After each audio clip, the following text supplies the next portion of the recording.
Bang, bang. What's going on, guys? Hope you guys are really excited about this interview. I really enjoyed it. I think you will as well. But before we get into that, make sure that you like this video so that more people on YouTube can find it. Make sure you're subscribed to the channel. And don't forget that BlockFi is the sponsor today. They've got 3 products. You can buy and sell crypto on their crypto exchange. You can deposit crypto and earn up to 8.6% APY in an interest-bearing account, or you can deposit crypto and take out a US dollar loan against your crypto collateral. You can use the description right here, or you can go to blockfi.com/pomp to learn more. All right, let's get into this episode. I hope you guys enjoy this one.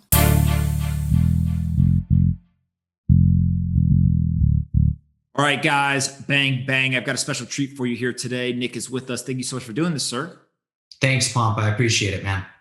Absolutely. Let's just jump right into your background. Obviously, you wrote the new book, Layered Money. But before you did that, kind of walk us through where you grew up, how you got into teaching, and then also how you discovered Bitcoin. Yeah, so I'm born and raised here in LA, and I started working on a U.S. Treasuries trading desk several years ago. And that was always my goal, was to work in the financial markets at a very high level.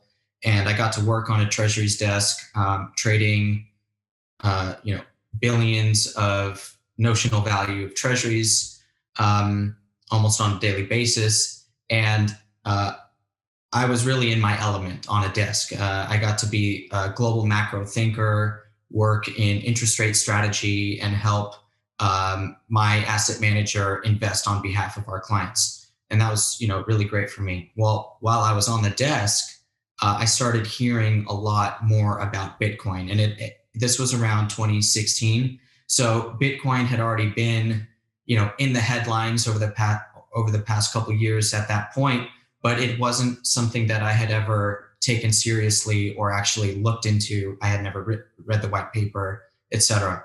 So, but 2016 was the year when I did all that. And while I was on the desk doing my global macroeconomic study and trading, I was also on the side falling down the Bitcoin rabbit hole. And, that came with reading Mastering Bitcoin, which a lot of it was over my head because it's a computer science textbook. But, I did try to understand Bitcoin as deeply as I could as a software, not just as this new speculative asset, but, really the fundamentals of what it was. And so in 2016, that happened. And over the past few years, my attention and my mind share just gravitated more and more toward Bitcoin. But the goal with Layered Money, my book, was to write something that really bridges my two worlds. So this world of treasuries and traditional finance and investment management, and this, new exciting technology of Bitcoin, and how to explain Bitcoin to people from my old world, and using that type of language. So, and becoming an adjunct professor at USC happened over the last couple of years, where I had the opportunity to guest lecture there. And then they graciously invited me to teach the fixed income course. So what I teach at USC is the bond market. I don't teach, Bitcoin is not part of that class. But I do hope to add something at USC where I am teaching Bitcoin as well. But I wrote the book, again, for both worlds, the traditional finance world, the people who are interested in Bitcoin, but maybe don't know anything about it and want a traditional finance person to walk them through. Yeah, it makes so much sense too, right? Is you've got to have an understanding of the legacy financial system in order to understand kind of this new financial system that's being built. I want to jump in. Most of the book, or a good portion of the book, is really explaining to people the monetary system and doing it in kind of plain English so that anyone can understand it. Let's just start with like a monetary policy or a monetary system 101, right? Like, everyone hears about monetary policy. They hear about interest rates. They hear about all this stuff, but they don't actually understand how the system works. And so when somebody says to you, like, what is the monetary system and how does it work? What's the way that you explain it to them normally? Yeah, so I think that what I do in Layered Money is I outline this 3-layered model for understanding how our current monetary system works. The actor between the first and the second layer is the Federal Reserve. What do they own? They own US Treasuries. So US Treasuries exist as the first layer of money in my framework. And what do they issue? What's on their liability side? they issue bank reserves and they issue cash. So that those two forms of money are second layer money. So you and I, if we want access to second layer money, we would have to have dollar bills in our pocket, right? We don't have access to the Fed's reserves. Only banks do. And therefore, between the second and the third layer of money exist commercial banks. And those banks basically have Fed reserves as their assets, and they issue deposits as liabilities. Those deposits are the money that you and I have in our checking account. So when we have checking account dollars, those are actually forms of a third layer money, again, in this framework. And so this difference between first, second, and third layer money is not something that's a commonplace terminology. But what I've tried to do is explain money in this approachable pyramid type of way. And I have graphics throughout the book that show actually the layers of money and how they evolved throughout time, starting several centuries ago. And so, that's what I try to do here is explain money in this first, second, and third layer way in which people can understand that the form of money that they carry around is actually a third layer money. And it shows people how far removed they are from hard money. And, hard money opens up a whole different topic where we can debate US treasuries versus gold versus Bitcoin. But I think that's the right context to think about Bitcoin is versus gold and US treasuries, not versus Fed reserves, not versus cash, and definitely not versus commercial banking deposits, which most people, the average American has as their money. Why is it so important to be closest to the hard money, right? So in this case, treasuries, like why is that so important? And why does that come with so much kind of power and influence and really wealth generation? It all comes down to counterparty risk. And what we have in our financial system today is a lot of forms of money are direct exposure to some counterparty, whether that be a bank, an asset manager, or some sort of money market fund. When we carry our money market funds or our checking account dollars, we all have this counterparty exposure to these single bank entities, which we have seen over the last decade and a half are very vulnerable to failure and would have failed if not for the unlimited backstop and bailouts that have come from the Fed and other central banks around the world. So the answer to your question is it's really important to be as close as we can to a counterparty-free type of money so that we avoid all the risk embedded in the system. And just because your bank will be bailed out tomorrow if they fail doesn't mean that's a good reason to hold that bank's deposit as money. We have to hedge that risk. We have to hedge away the counterparty exposure. And so when people buy United States treasuries as the risk-free, and I use that in quotes, the risk-free asset of the dollar spectrum, they're doing so because the US government is the most it's the most worthy counterparty that exists. No matter how you want to slice it, because it's always relative to the banking system. So then if we progress away from the dollar-centric system, that's when people start to buy gold and Bitcoin as hedges away from counterparty risk altogether, because we know that when you buy a treasury, you have counterparty exposure to the US government. Now, the US government has never failed on that obligation, which is why people feel comfortable using the term risk-free. But we do know that there's a denomination risk there, and there is still a political risk there. So gold and Bitcoin provide that alternative. And Bitcoin, I think you and I are on the same page here that Bitcoin provides the ultimate hedge away from the dollar denomination. It doesn't mean the dollar is going to collapse tomorrow. It just means it's a way to avoid the exposure to the dollar. Yeah. And what's so interesting to me is this idea of the treasuries being hard money. And really, it's a counterparty game, right? So I am betting that the least likely to fail or the least likely to put me in a position to be screwed is the US government, right? And I think that like people don't quite understand like what would have to be true for that perspective to be inaccurate or to fail as a thesis. I don't want to spend a ton of time on that, but maybe just help folks understand outside of the United States, where maybe their government is not as sought after and trusted and kind of believed in.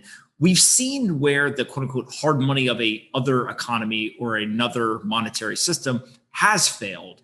And so walk through maybe kind of like what is the anatomy of when that happens, right? So kind of in the absolute worst case scenario, if what you deem to be the hard money or you deem to be that risk-free money actually ends up failing, what does that look like?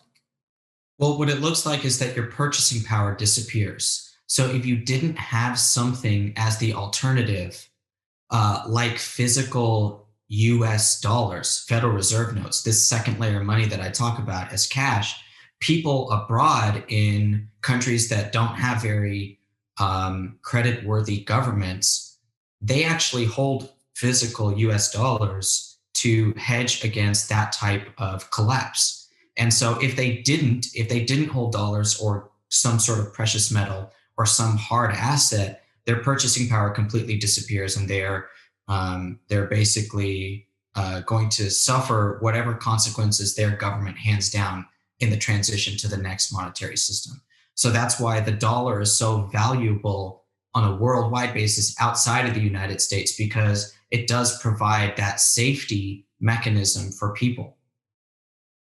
Yeah. And so when we start to think about there's kind of quote unquote risk-free or better counterparties rather than non-attractive counterparties, that all seems to be in the fiat monetary system. You've got this idea of a counterparty-free money though, right? Which is Bitcoin. Describe the difference structurally between a good counterparty, right? Kind of that risk-free situation with actual just no counterparty or counterparty-free. Right. So think of a treasury bond, US treasury bond, as a piece of paper. With that piece of paper gives you the power to redeem every interest payment and redeem the par payment at maturity. That's what a bond is. In that scenario, you still have to take your piece of paper to the treasury to get cash back for it. So you are exposed to a counterparty. That counterparty is the US government. But if you hold Bitcoin or gold, which is an important example to bring in here just to make it, to illustrate it, if you have a gold coin in your pocket or a Bitcoin private key, which we know is a number, you can have the number written down and put in your left pocket and the gold coin in your right pocket. Neither one of those things has exposure to anybody defaulting. The gold coin has value because people will pay for it. They will pay you something else, another form of cash for it. The Bitcoin private key, same thing. The treasury bond doesn't have that intrinsic value because it eventually needs to be redeemed for cash. And so that's what I mean by a counterparty-free money. It's like Bitcoin is like any commodity where if you hold it, you have it. And nobody, like cattle is a commodity. If you have cattle in your ranch, that nobody can default that cattle to you. The cattle is on your property and you own it.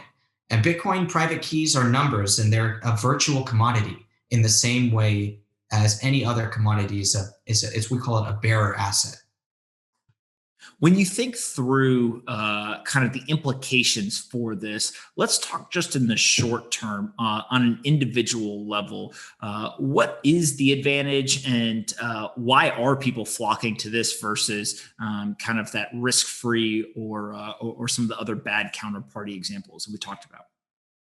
I think the answer to that largely comes down to the politics and geopolitics that we see today in the world. There's an inherent distrust of government around the world, and there is empirical data that shows governments and central banks show no restraint when it comes to bailouts. And so that type of wealth transfer, that type of money creation, and it's a wealth transfer from party A to party B, but it's also wealth transfer from the future to today, because taxpayers, foot that bill. all of those things are driving people to find a form of money that doesn't have anything to do with a politician. And Bitcoin gives them that solution. Bitcoin gives them that power. And we in the West, in the United States, we're not intimately familiar with this idea that our currency could be worth nothing tomorrow. If we zoom out far enough, okay, we can have that healthy fear and have a good sense of history. But if you think about people in certain countries in Latin America, they have that fear today, right now. And if they can find a way to rid their current money and accumulate Bitcoin private keys to their smartphone wallet, to their hardware wallet, to any form of custody, self-custody, they are doing their future self a great service by doing that today. And that's also fear driven. That's not speculative driven like a lot of people are doing. And I know that your clients, a lot of them are trying to get in for the technology. They're trying to build products, and they're also trying to speculate that this is going to be the winning technology out there. People in Latin America, they're not speculating on which technology is going to win. They know Bitcoin has market value. They know it has worldwide liquidity, and they want it as their primary form of money. And so we really have to step into the shoes of people abroad to empathize with them about why they want Bitcoin. Yeah. And it's really fascinating to me when you then go from the individuals to, let's say, maybe we move kind of along the spectrum of organizations to now we get to the banks and the financial institutions, right? So we're still not talking about the governments and the central banks. We're not talking about individuals either. What's the advantage to them, right? We saw the recent OCC announcement, for example, that really said, hey, banks, you can custody these assets. You don't just have to custody those kind of quote unquote risk-free or counterparty money. You now can actually go ahead and do it with this counterparty-free money. So what's the impact on those financial institutions? What the OCC just said was basically that you can now use Bitcoin and associated technologies for value transfer between yourselves in the banking system. So the rails themselves to the banking system, where we're used to SWIFT and what we call Fedwire, these ways that banks send messages to each other in order to transact, they can now replace that completely with Bitcoin and their own stablecoin crypto infrastructure. And I mean, that is incredibly powerful. As long as they follow the banking law, was what the ruling said. As long as you follow banking law, you can use Bitcoin to transfer money back and forth to each other. And whether they want to denominate it in Bitcoin on their own balance sheet or strike everything in dollars when they transfer, it doesn't really matter. The truth is now that Bitcoin is starting to replace SWIFT, and cryptocurrency technology is replacing this old messaging technology that the financial system is heavily reliant upon. So it is a very powerful thing, and it doesn't directly impact, I would say, like the demand for Bitcoin explicitly, this ruling. But what it does impact is, first of all, it's a green light from the United States government that says you can use Bitcoin. You can use these types of technologies. They now call it Independent Node Verification Network of IVN, whatever, INVN. And so these INVNs, now the government has a way to describe Bitcoin in their own vernacular. These INVNs, like Bitcoin, can be used legally. And it says a lot about how banks are going to deal with this technology in the future. Yeah, it's absolutely fascinating. If we kind of continue down this this path, eventually we end up at central banks and kind of fiat governments. And what I think most people have thought for a while is central bank digital currencies will be the response to Bitcoin and other kind of crypto assets. The central bank digital currencies appear not to be different in monetary policy. They appear to be the same monetary policies, just in a new technology form factor. So in some ways, it's kind of putting lipstick on a pig. Do we get in a world where there's coexistence between CBDCs and Bitcoin? Do we get in a world where Bitcoin replaces the fiat currencies and central banks have to adopt Bitcoin? Do we see a world where fiat currencies are now pegged to Bitcoin? Like, how do you just see this playing out in the two worlds of central bank digital currencies and Bitcoin colliding, coexisting, or kind of however we end up there? Yeah, so I definitely think that they are going to coexist. And the conclusion of my book is called Freedom of Currency Denomination, where it's an idealistic view of the future in which people can hold Bitcoin as a neutral counterparty-free money. They will hold central bank digital currency because it's the currency they receive benefits in and pay taxes with. And they'll also hold stablecoins or other bank issued liabilities in order to get a membership rewards, in order to accrue interest to themselves. So I do view the future as a world in which a lot of currencies can coexist. I do think that central bank digital currency. So there are a couple things there. Let's talk first about what CBDCs will look like, and are they actually an invention in monetary policy, or no, are they just a lipstick on a pig like you described? Well, if they come in the form of wholesale money, which is like Fed reserves, money that they issue to banks, then you're absolutely right. There's no innovation there. It's just replacing one tool with another that mirrors each other. However, if they issue a retail facing CBDC, which is like digital cash that you and I can hold in our JP Morgan Chase app digital wallet, where we can have Fed coins in there. And I do think that that will eventually happen in the United States and in other currencies, even if the wholesale option is done first in order to test the technology.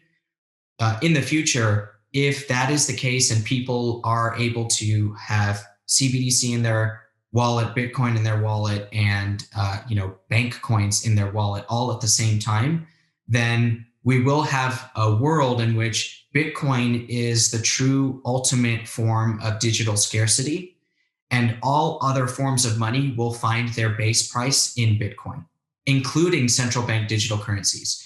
And so then one other aspect of your question is, will central bank liabilities and digital currencies be pegged to Bitcoin?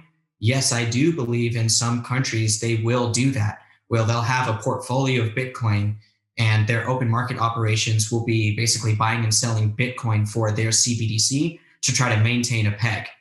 And I do think that that is possible and likely in the future. And remember, we have a couple hundred central banks around the world, or over 100 central banks. So we are going to get different responses, and I'm excited to see which central banks are going to pave the way. We all know that the Fed will be slower than the rest to act. It looks like they're going to be last of the big countries and the big central banks to enter this arena. But, it'll be interesting to see how it all unfolds. One of the things I've been thinking a lot about, and I don't know necessarily if I have complete thoughts fleshed out, but is obvious to me, at least where we stand today, is you, I, and most people around the world live in a single currency kind of environment, right? I get paid in the US dollar. I save in the US dollar. I invest in dollar denominated assets. I pay my taxes in dollars. Like, my life is in dollars. And if I'm going to leave geographically the United States and maybe go somewhere else, for an everyday citizen, I will exchange my dollars into that local currency. I'll do that at the bank or through a currency exchanger at the airport. But that's basically kind of my life as a single currency. Part of that is because I get paid in it, and the assets around me are denominated in it, and taxes are paid in it. But another part of it is that there's actually a very high switching cost between going from dollars to anything else, right? I got to go to the bank, or I have to go to that currency exchanger. When we have CBDCs across the world, so every currency is digitized, whether it's dollars, euros, yen, RMB, whatever you kind of could pick, the friction goes down drastically, almost to zero. Because now with the click of a button, I can switch from dollars to any other currency, whether it be a decentralized kind of digital currency like Bitcoin, a private currency maybe like Libra, or a nation state backed currency like a digital euro, for example. what impact does that have on life for an everyday person, right? When all of a sudden the switching cost drops dramatically and you can live a multi-currency life rather than a single currency life, like, is that a material inflection point in any way? Or is that something where theoretically, yes, that will be possible, but most people will still just kind of live their life in a single currency and most things won't change? Well, I agree with you. I think that it's a very powerful development that will happen. And what we'll see is that all digital currencies worth their while will have interoperability with Bitcoin at the very minimum via the Lightning Network with atomic swaps. And so we'll be able to instantly transfer or exchange one Bitcoin for everything else in the digital spectrum and vice versa. And that will empower this dual denomination where I don't think people will have several denominations, but they will have two. They'll have their home and they'll have Bitcoin. And I think that a lot of Bitcoiners are already starting to think in a dual denominated way. We can see that corporate treasurers are starting to think in a dual denominated way. And as long as these digital currencies keep developing on this track where they'll have this interoperability with Lightning Network and atomic swaps, I think all of that will continue and friction will reduce, like you described. And it's a world where people are a lot more mobile with their money. And in layered money, I do describe this as a map, as a topography. And we have to be able to navigate between monies in the future. That's not, like you were saying, that's not something that people ever thought about 10 years ago, is that, oh, how should I think in two different denominations at the same time? But, Bitcoin and this ability to exchange traditional currencies for cryptocurrencies in the future does enable all of that. For sure. Before we wrap up, I want to kind of zoom out for a second and look forward 25 plus years. Bitcoin seems to structurally be set up in a way where as more and more people adopt it, you'll get more liquidity. As you get more liquidity, you'll get more utility. And so it's kind of just getting started in many ways. There's also plenty of alarm bells and kind of red flags in the legacy system, whether it's in the United States or elsewhere. Again, kind of just structurally, the way that the monetary system is set up, it appears not to be overly sustainable, especially when humans can continue to intervene and manipulate markets and systems. Where do you see us 25 plus years from now, right? So kind of, I think in long term, what does that world look like to you, or what are you hoping that we can kind of achieve? I think that we will get back to an era in which Bitcoin, like gold in the past, is the true neutral settlement mechanism of the world. And all currencies that exist today will likely exist. And so let me hedge that a little bit. I think fewer currencies will exist in 25 years, government currencies that exist today. Bitcoin will exist and will be the dominant, most desired reserve asset, regardless of country or anything. It'll be the most desired in the world. And you'll also have, a free market for other currencies. There'll be cryptocurrencies, stable coins issued by banks, stable coins issued by corporations, other types of tokens that are issued by entities that don't necessarily fall into any jurisdiction anymore, other forms of decentralized currencies. I think all these currencies will exist with each other. We'll have less government currencies. The dollar, the euro will still exist. The renminbi will still exist. They'll all be digital. They'll all be digitized. And Bitcoin will be that measuring stick for every single currency in the digital realm. And I do feel that Bitcoin will reach some sort of steady state in terms of its overall market capitalization, somewhere in the many trillions, 10 plus trillion as we get there. And we can use the size of the stock market, the real estate market as context for that. Not everybody is going to sell their apartment buildings for Bitcoin. Not everybody's going to sell their gold for Bitcoin. Not everyone's going to sell their stocks for Bitcoin. and people are going to sell their Bitcoin for all those other things as the price rises. So there'll be an equilibrium, and that will take, I think, about 25 years to get to. Got it. Where can we send people to find the book Layered Money? Okay, so Layered Money, I got it right here. It's a short read, guys. You'll get through it in one day if you focus on it. You can find it on Amazon, Layered Money. You can find me at layeredmoney.com, and I have the links to Amazon worldwide and other places. So please go check out the book. You can follow me on Twitter at Time Value of BTC. But I really hope that you'll go read the book. It's on Kindle and in paperback and hardcover. And I know there are a lot of audiobook people out there. The demand is insane, the number of requests for the audiobook. The audiobook is coming. It'll be out in a couple weeks. So stay tuned for that. You'll be able to find it on Audible. But right now, just the print and the ebook for you guys. The audiobook folks are absolute savages. They do not relent, savage, dude. They do not relent. Before I let you go, I always ask everyone the same 3 questions, and you'll get to ask me one at the end. The first question is, what's the most important book that you've ever read? And you can't say your own book, but what's the most important book you've ever read? Yeah, so I'm going to give a shout out to Jim Rickards' Currency Wars. This is a book that I read in 2010. 2011, when QE was just getting underway, and it really helped me see the history of the dollar and gold and its importance. So a lot of respect for that book in opening my eyes in a lot of ways about the monetary system. Amazing. Second question is a little bit more personal. It's about your sleep schedule. And this question is brought to you by our friends at 8 Sleep. The founder, Matteo, he hounded me until I started to sleep more. And they've got this like thermoregulated bed, which basically just means it keeps it really cool for you and it helps you sleep better. My life got changed when I started to sleep more. Are you somebody who sleeps 3 or 4 hours, or are you somebody who sleeps like 10 hours? How do you kind of put yourself in that spectrum? No, I get a good 7-8 hours of sleep. Definitely an early riser. Being in LA in the bond market, I had to be on the desk at 5:30. So I had to be up at about 4:15. And I'm not up at 4:15 every day, but I'm still up before 5 most days. And I'm to bed early to make sure I get a full night's sleep. Not when I was writing the book though, Pomp. I was up till past midnight, which is late for me because I still get up at 5. So past midnight every night trying to hammer this thing out.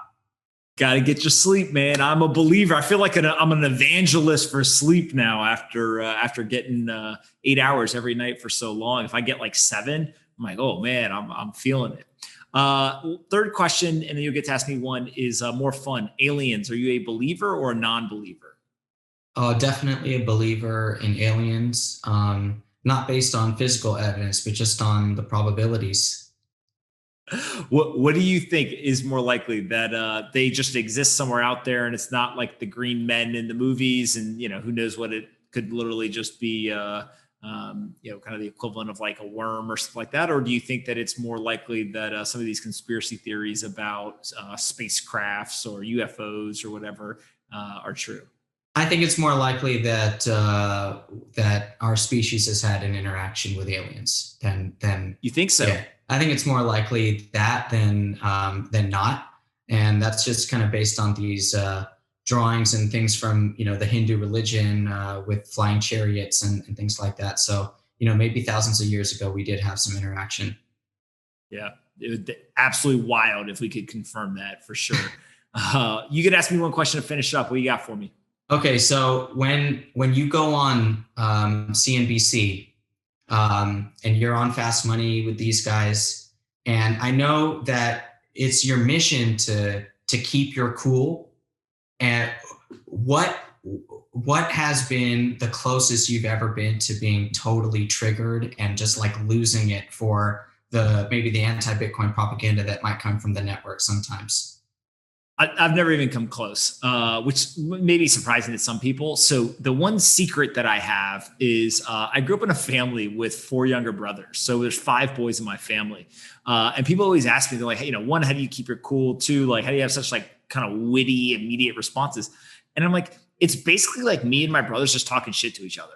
right? Like if you put us all in a room and we all start talking, like literally it's just snark and like everyone is just kind of zinging each other. And so when you get on television, like it's pretty similar, right? It's just maybe I don't know them as well.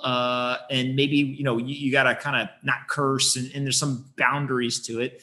But to me, it's more of like a game a little bit, right? Like I don't take anything that they say personally. I don't think they take anything that I say personally.